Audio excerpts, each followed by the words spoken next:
नमस्कार दोस्तों। सबसे पहले मैं बताऊं कि यह वीडियो किन के लिए है। अगर आप एग्ज़ाम देने जा रहे हैं, हाल फिलहाल में आपका एग्ज़ाम है, चाहे यूपीएससी का हो, यूपी पीसीएस का हो या फिर कोई और स्टेट पीसीएस एग्ज़ाम, और आपके साथ ये कुछ घटनाएं हो रही हैं जो मैं बता रहा हूं, तो यह वीडियो आपके लिए है। सबसे पहली घटना यह है कि अनावश्यक रूप से आपको प्रेशर महसूस हो रहा है, आपको बेचैनी महसूस हो रही है, एग्ज़ाम करीब आ रहा है इसको लेकर के। अगर आपको ये लग रहा है कि समय कम है, चीज़ें ज़्यादा पढ़नी है, तो आपके लिए यह वीडियो है। अगर आपको ये लगता है कि जो पढ़ा है अब तक वो भूल रहा है, तो ये वीडियो आपके लिए है।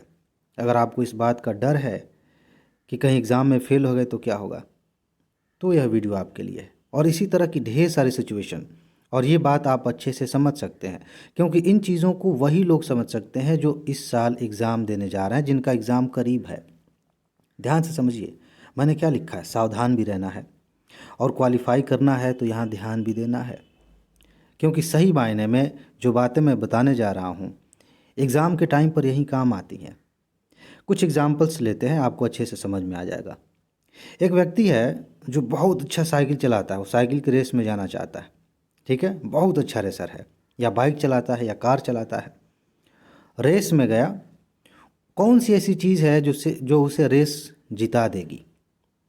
गेस करिए, कौन सी ऐसी चीज़ है?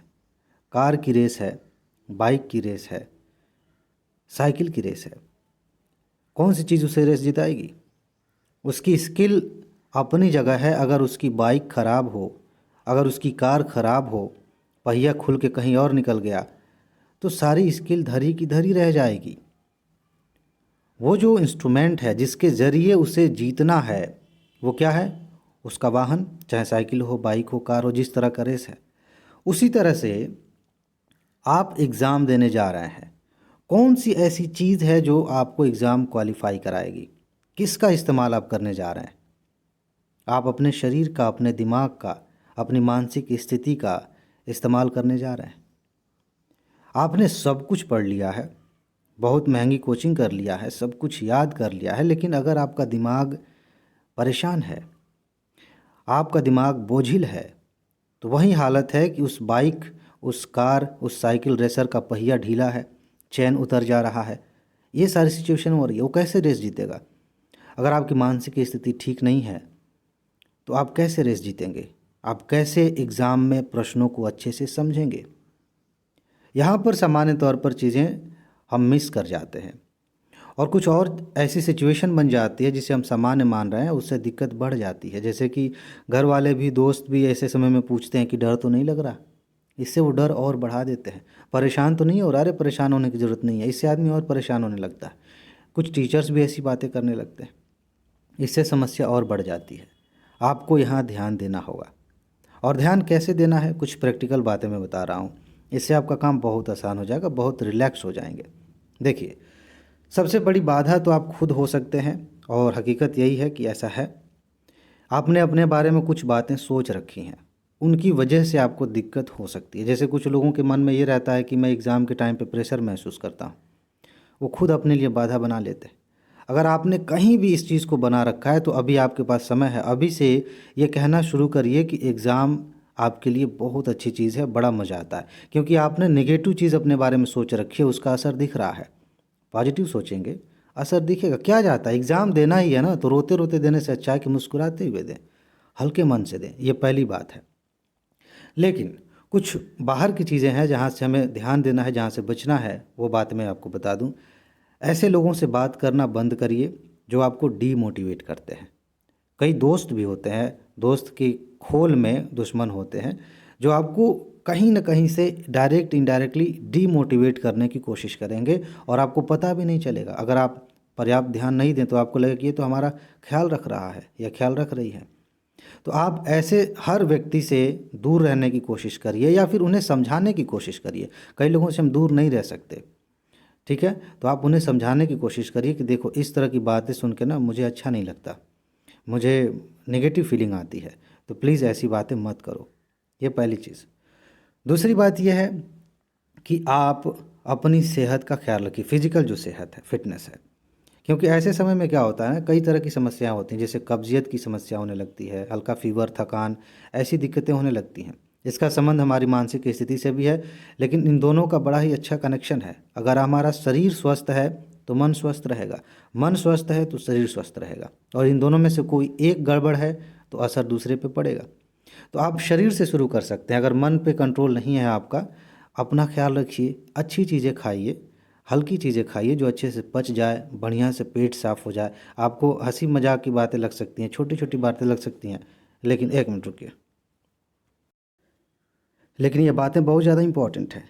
आप अपनी सेहत का ख्याल रखिए हर तरह से, ठीक है। अच्छी नींद लीजिए, ऐसे काम करिए जिनसे आपको खुशी मिलती है। अब इसका मतलब कुछ लोग गलत निकालेंगे, वो ये समझेंगे कि अभी पढ़ाई छोड़ देना चाहिए और इन्जॉय करना चाहिए, चलो दोस्तों के साथ मूवी देखते हैं, चलो कहीं घूमने चले जाते हैं। मैं ये कतई नहीं कह रहा हूँ। आपका इस समय का समय टाइम बहुत ज़्यादा इम्पॉर्टेंट है, एक एक मिनट इम्पॉर्टेंट है। आप अपनी पढ़ाई को ही इंटरेस्टिंग बना सकते हैं। आप चीज़ों को याद करने के दौरान बड़े मज़ेदार तरीके अपना सकते हैं, इसके बारे में मैंने बात की है। थोड़ा बहुत एंजॉय करना ज़रूरी है, घर पे दोस्तों से बात करना ज़रूरी है, लेकिन समय ख़राब करके नहीं। अब ये नहीं कि हमारा मूड ख़राब है तो चलो 4 घंटे हम यही करते हैं, ऐसा नहीं करना। लेकिन केंद्र में आप इस बात को रखिए कि आप अपनी सेहत का ख्याल रख रहे हैं और तैयारी भी कर रहे हैं। एक मज़ेदार बात बताऊं, ऐसा बहुत सारे लोगों के साथ होता है कि उनकी सेहत भी ठीक है, सब बढ़िया है, मन बोझिल है, और वो समझ नहीं पा रहे हैं कि क्या करें, कैसे ऐसा उपाय कौन सा निकालें जिससे अच्छा लगे, हमें हमारे अंदर जो कॉन्फिडेंस था गायब हो गया वापस आ जाए। और पता है कमी क्या होती है? वो बहुत, जब एग्ज़ाम आता है ना, बहुत ज़्यादा प्लानिंग करने लग जाते हैं कि ये करेंगे ऐसे करेंगे तो हो जाएगा, वो होता कुछ नहीं है। ऐसे लोगों के लिए एक बहुत अच्छा उपाय है, आप अपनी पढ़ाई पर जितना ज़्यादा समय बिता सकते हैं बिताइए। इससे क्या होता है ना कि जब आप ज़्यादा पढ़ते हैं, आप लगातार 1-2 घंटे पढ़ लिए, थोड़ा सा ब्रेक लिया, फिर पढ़ाई कर लिया, तो आप देखेंगे कि आपका शरीर थक चुका है, लेकिन आप बहुत ज़्यादा एनर्जेटिक महसूस कर रहे हैं, बहुत ज़्यादा आत्मविश्वास का एहसास हो रहा है कि आपने कुछ किया है एग्ज़ाम से पहले। तो आप ये तरीका भी अपनाएं, जितना ज़्यादा पढ़ सकते हैं उतना ज़्यादा पढ़िए। इससे क्या होगा कि आपके अंदर इस बात का डर ख़त्म हो जाएगा कि जो मैं पढ़ रहा हूँ पता नहीं याद आएगा कि नहीं, भूलेगा कि नहीं। आप मैक्सिमम रिवाइज कर सकते हैं, इससे भी आपका आत्मविश्वास बढ़ता है, इससे भी मज़ा आता है, ठीक है। सेहत को ध्यान में रखिए, कुछ उल्टी सीधे चीज़ें ना खाइए, आराम से पूरी नींद लीजिए, और पढ़ाई इतना करिए कि उसकी वजह से आप हमेशा मोटिवेट रहें, ठीक है। ज़्यादा प्लानिंग मत बनाइए, प्लानिंग की वजह से कई सारी समस्याएं होती हैं। ये सारी बातें अगर आप ध्यान में रखते हैं तो एग्ज़ाम के दिन क्या होगा, सिंपल सी चीज़ है, आप मुस्कुराते हुए बहुत आराम से सारे प्रश्नों को पढ़ेंगे, समझेंगे, सही उत्तर चुन पाएंगे, और मुस्कुराते हुए एग्ज़ाम से बाहर निकलेंगे, और फाइनली आपका सिलेक्शन भी होगा, ठीक है जी। चॉइस आपके हाथ में है। बहुत सारे लोग अपने आप को पढ़ाकू साबित करने के लिए कूड़ा कर लेते हैं, सब कुछ गड़बड़ कर देते हैं। आपको खुद को पढ़ाकू नहीं साबित करना है, आपको बैलेंस बनाकर चलना है, मानसिक, शारीरिक और उसके साथ पढ़ाई का तालमेल, मज़ा आ जाएगा, ठीक है जी। तो वही बात मैं फिर से रिपीट करते हुए वीडियो को ख़त्म कर देता हूँ कि अपना ख्याल रखिए, खुश रहिए, मस्त रहिए। आगे मिलते हैं, नमस्कार।